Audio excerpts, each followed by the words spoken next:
Imaginez une île où le soleil brille sur des plages de sable blanc, où les vagues turquoises caressent doucement le rivage, et où la musique et la danse font partie intégrante de la vie quotidienne. Maintenant, imaginez que cette même île, autrefois prospère et pleine d'espoir, est plongée dans la pauvreté et la désillusion. Comment une nation aussi prometteuse a-t-elle pu en arriver là? Aujourd'hui, nous allons explorer l'histoire fascinante et tumultueuse de Cuba, de son âge d'or économique à sa situation actuelle difficile. Accrochez-vous, car ce voyage est rempli de rebondissements, d'espoirs brisés et de leçons importantes sur l'économie et la politique. Quand Christophe Colomb posa le pied sur les rivages de Cuba en 1492, il déclara « C'est la plus belle terre que les yeux humains aient jamais vue ». Et il n'avait pas tort. Avec ses paysages luxuriants et son climat tropical, Cuba était destiné à devenir un joyau du Nouveau Monde. Au début du XXe siècle, particulièrement dans les années 1920, l'île connut une ascension économique fulgurante grâce à son industrie sucrière monumentale générant des milliards de dollars. Imaginez une époque où la Havane, la capitale, rivalisait avec les grandes villes du monde.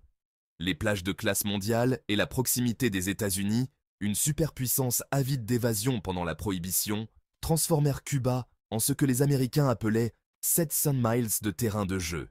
Les dollars touristiques affluaient, alimentant une économie en plein essor. Les rues de la Havane étaient remplies de voitures Ford rutilantes, les hôtels opulents surgissaient, les clubs nautiques prospéraient, et les infrastructures de pointe reflétaient une modernité enviable. Dans les années 1950, Cuba semblait destiné à rejoindre le club des nations riches. Avec seulement 6,5 millions d'habitants, elle possédait la 29e économie mondiale. Le PIB par habitant était supérieur à celui de l'Irlande et de l'Australie, et doublait même celui de l'Espagne et du Japon. Impressionnant, n'est-ce pas? De plus, le pays comptait plus de médecins par habitant que le Royaume-Uni, avec une espérance de vie et une mortalité infantile comparables à celles des nations européennes développées. Les salaires étaient les 8e plus élevés au monde, et des initiatives éducatives ambitieuses étaient en cours pour faire de Cuba la nation la plus alphabétisée d'Amérique latine. Avec un marché libre, peut-être même plus libre que celui des États-Unis, une main-d'œuvre éduquée et en bonne santé, des paysages naturels époustouflants, des terres agricoles fertiles et des réserves riches en minéraux et en pétrole, Cuba avait tous les atouts pour poursuivre sa prospérité économique. Cependant, sous cette façade de richesse et de glamour, des problèmes profonds commençaient à émerger. Les bénéfices de cette prospérité n'étaient donc pas répartis équitablement. Alors que les casinos et les hôtels luxueux s'élevaient, des bidonvilles se formaient autour des docks, qui importaient des meubles de luxe. Les petits agriculteurs sucriers luttaient pour survivre, souvent contraints de vendre leurs terres aux banques américaines en cas de saisie. Beaucoup de femmes, face à la pauvreté, se tournèrent vers la prostitution pour nourrir leurs enfants. Le gouvernement cubain de l'époque était gangrené par la corruption et le despotisme. Les élections étaient truquées, l'opposition était brutalement réprimée, et l'État fonctionnait davantage comme la mafia qui tenait ses réunions dans les casinos que comme un gouvernement représentant les intérêts du peuple. Au tournant du XXe siècle, après 400 ans de domination espagnole, 3 guerres et 30 ans de conflits, Cuba obtenait enfin son indépendance en 1898. Mais cette indépendance était en réalité une illusion.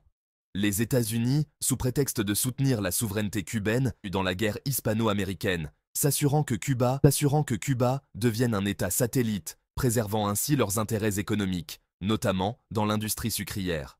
Après la Première Guerre mondiale, l'Europe, dévastée, voyait sa production de betteraves à sucre chuter de 20%, ouvrant la voie à Cuba pour dominer le marché mondial du sucre. Les prix du sucre montèrent en flèche, atteignant 22,500 la livre en 1919.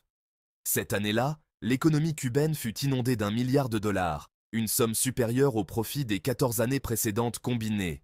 Emportés par cette vague de prospérité, les Cubains et les Américains contractèrent des prêts massifs pour étendre leur capacité de production. Mais le boom fut de courte durée. Les prix du sucre s'effondrèrent à la fin de l'année, laissant de nombreux agriculteurs endettés et provoquant la faillite de 20 banques cubaines. Les banques américaines, elles, résistèrent et profitèrent de la situation pour acquérir des moulins à sucre en faillite et davantage de terres agricoles.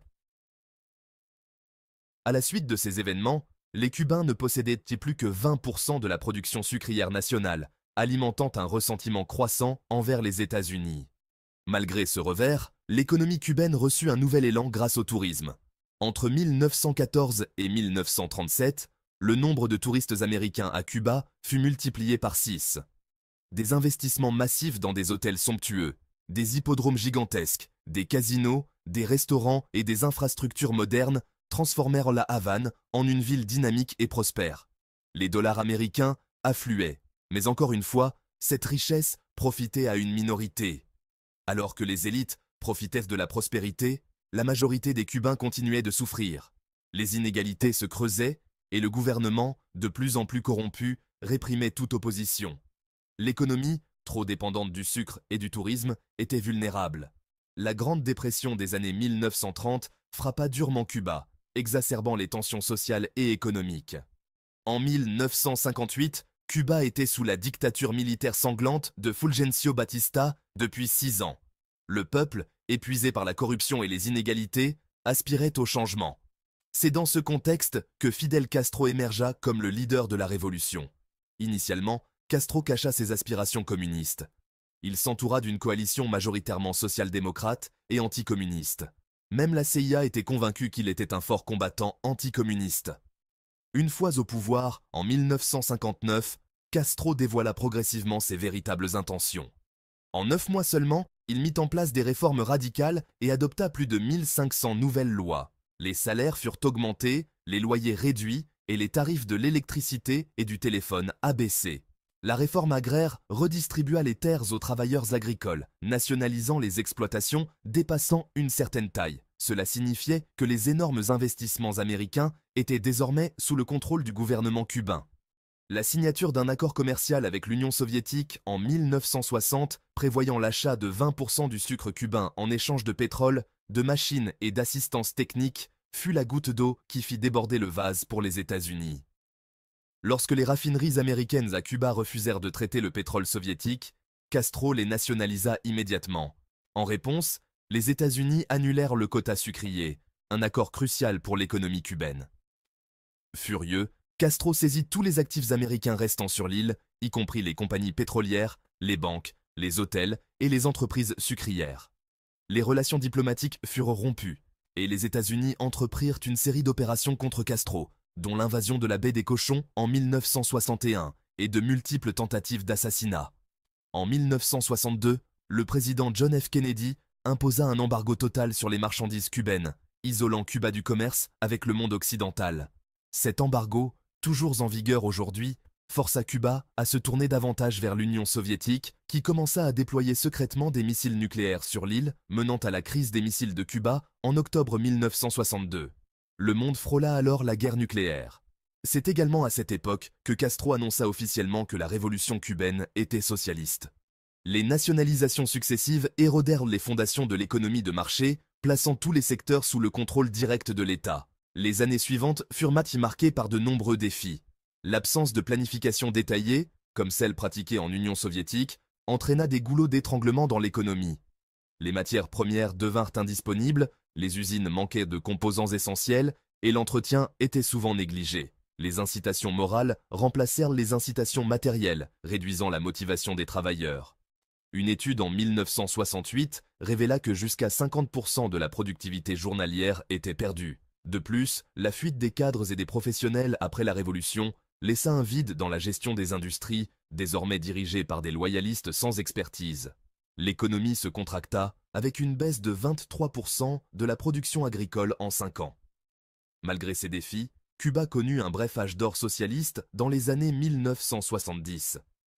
En rejoignant le Comecon, l'Alliance économique soviétique, et en adoptant une planification centralisée, l'économie connut une croissance notable. L'accès aux soins de santé et à l'éducation resta élevé et de bonne qualité. Cependant, cette croissance reposait principalement sur les subventions et les accords commerciaux généreux de l'Union soviétique, maintenant Cuba dans une dépendance dangereuse. Le 25 décembre 1991, l'Union soviétique s'effondra, privant Cuba de son principal soutien économique. En seulement 4 ans, Cuba perdit 35% de son économie et 80% de son commerce international.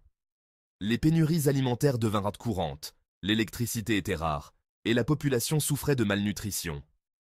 Le pays était plongé dans ce que Castro appela la période spéciale en temps de paix. Pour survivre, Castro dut faire des concessions. Le dollar américain fut légalisé et le pays s'ouvrit au tourisme international. Des hôtels luxueux furent construits et le tourisme devint une bouée de sauvetage pour l'économie, générant près de 2 milliards de dollars par an. Cependant, cela créa de nouvelles inégalités. Ceux qui travaillaient dans le secteur du tourisme gagnaient beaucoup plus que les professionnels de la santé ou de l'éducation, payés en pesos dévalués. Cette dualité économique créa un fossé entre ceux qui avaient accès aux devises étrangères et les autres. Les Cubains ordinaires voyèrent les touristes profiter de commodités qui leur étaient inaccessibles. Les frustrations augmentaient, mais le gouvernement maintenait un contrôle strict, évitant toute réforme profonde qui pourrait menacer son pouvoir. Aujourd'hui, Cuba est à la croisée des chemins. Une île autrefois prospère, riche en ressources et en potentiel, est maintenant confrontée à des défis économiques majeurs. Les leçons de son histoire sont claires. Sans réforme profonde et sans ouverture au monde, il est difficile d'imaginer un avenir meilleur pour le peuple cubain. Mais l'espoir demeure. L'histoire de Cuba est une histoire de résilience et de passion. Et peut-être qu'avec le temps, une nouvelle génération de leaders émergera pour guider le pays vers un avenir plus prospère. Si cette histoire vous a touché, si vous croyez en l'importance de comprendre le passé pour façonner l'avenir, n'hésitez pas à partager vos réflexions dans les commentaires. Abonnez-vous pour ne pas manquer nos prochaines vidéos où nous explorons les histoires fascinantes du monde entier. Merci de votre attention et à très bientôt.